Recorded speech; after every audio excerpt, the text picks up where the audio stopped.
ପିଲାମାନେ କମେଣ୍ଟ କରିଥିଲେ ସୁଦଶା ବ୍ରତ ପୂର୍ବରୁ ମଣ୍ଡା ପିଠା ଜନ୍ତୁଆଣୀର ରେସିପିଟି ଆଣିବା ପାଇଁ।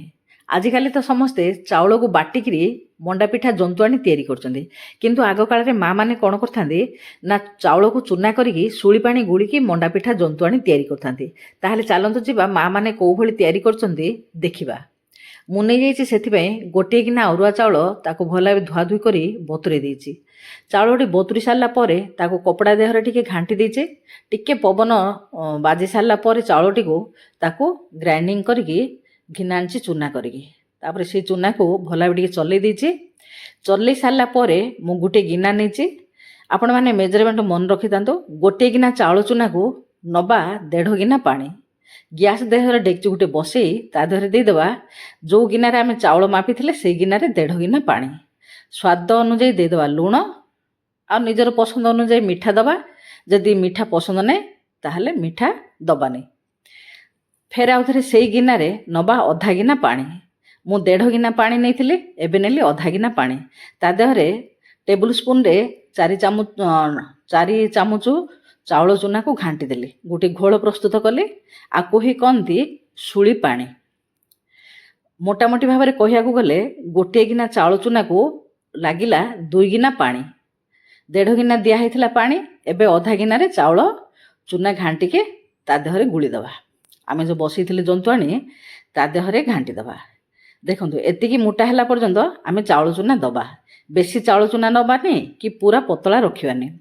ମୁଁ ଏତିକି ପାଣିରେ 4 ଚାମଚ ଚାଉଳ ଚୁନା ଘାଣ୍ଟିଛି। ଆପଣମାନେ କ୍ୱାଣ୍ଟିଟି ଦେଖିକିରି ନେବେ ଚାଉଳ ଚୁନାଟି। ପୁରା ପାଣିଟା ଫୁଟିବା ପାଇଁ ଦେବା। ପାଣିଟି ଫୁଟି ସାରିଲା ପରେ ଆମେ ଯେଉଁ ଶୁଳି ପାଣି ଗୁଳିଲେ ସେ ପାଣିଟି ଫୁଟି ସାରିଲା ପରେ ତା ଦେହରେ କ'ଣ କରିବା, ଚାଉଳ ଚୁନାକୁ ଗୋଟିଏ ପାଖରେ ଗଦା କରିଦେବା। ଚାରିଆଡ଼େ ବିଞ୍ଚିକି ପକାଇବାନି, ଗୋଟେ ପାଖରେ ଗଦା କରି ଘୋଡ଼େଇକି ଛାଡ଼ିଦେବା। ପୁରା ଉତୁରି ଉପରକୁ ଆସିଲା ପର୍ଯ୍ୟନ୍ତ ହାଇ ଫ୍ଲେମ୍ରେ ରଖିଥିବା। ତାପରେ ଆଞ୍ଚ ସ୍ଲୋ କରିଦେବା। ପୁରା ସ୍ଲୋରେ ରଖିଦେବା। ଗୋଟେ 15-20 ମିନିଟ୍ ରଖି ସାରିଲା ପରେ ସିଏ ସିଝି ଯାଇଥିବ। ଦେଖନ୍ତୁ ପାଣି ପୁରା ଶୁଖିଯାଇଛି, ଅଳ୍ପ ଟିକେ ଅଛି, ବହଳିଆ ବହଳିଆ ହେଇଯାଇଛି। ଗ୍ୟାସ୍ଟିକୁ ବନ୍ଦ କରିଦେଇ ଆମେ ଜନ୍ତୁଆଣୀଟିକୁ ଘାଣ୍ଟି ଦେବା। ଦେଖନ୍ତୁ କେତେ ସୁନ୍ଦର ହେଇଯାଇଛି ଜନ୍ତୁଆଣୀ। କିଛି ଗୁଳା ନାହିଁ, କିଛି ନାହିଁ, ବଢ଼ିଆ ସିଝି ଯାଇଛି। ତାକୁ ବାହାର କରିଦେବା ଥାଳି ଦେହକୁ। ଟିକେ ଥଣ୍ଡା ହେଲା ପରେ ପାଣି ହାତ ହେଇ ତାକୁ ଚକୁଡ଼ିବା। ମା ମାନେ ଆଗେ କ'ଣ କରିଥାନ୍ତି, ଆମେ ଛୋଟ ହେଲାବେଳେ ଏଇଭଳି କାକରା ଜନ୍ତୁଆଣୀ ମଧ୍ୟ ତିଆରି କରନ୍ତି ଚାଉଳ ଚୁନାରେ, ଆଉ ମଣ୍ଡା ପିଠା ଜନ୍ତୁଆଣୀ ମଧ୍ୟ ଏଇଭଳି ତିଆରି କରନ୍ତି। ଏଇଟା ହେଉଛି ପାରମ୍ପରିକ ମଣ୍ଡା ପିଠା ଜନ୍ତୁଆଣୀ। ଏବେ ତ ଜନ୍ତୁଆଣୀଟି ଚକୁଡ଼ା ହେଇଗଲାଣି। ତାକୁ ହାଣ୍ଡି ଗଢ଼ିବା, ଆଉ ତା ଦେହରେ ପୁର ଦେଇକି ମଣ୍ଡା ପିଠା ଗଢ଼ିବା। ଏ ଯେଉଁ ମଣ୍ଡା ପିଠା ମଧ୍ୟ ମା ମାନେ ସବୁ ପାଳ ଦେହରେ ବା ଯେଉଁ କୁଟା କହୁଛନ୍ତି ସେ କୁଟା ଦେହରେ ସିଝଉଥାନ୍ତି। ଆଜିକାଲି ତ ଆଉ କୁଟା ଦେହରେ କିଏ ସିଝଉନାହାନ୍ତି। ଆଉ ଇଟିଲି ଛାଞ୍ଚ ଆଉ ପରିବା ଛଣା ତା ଦେହରେ ସବୁ ସିଝେଇ ଦେବା ଟିକେ।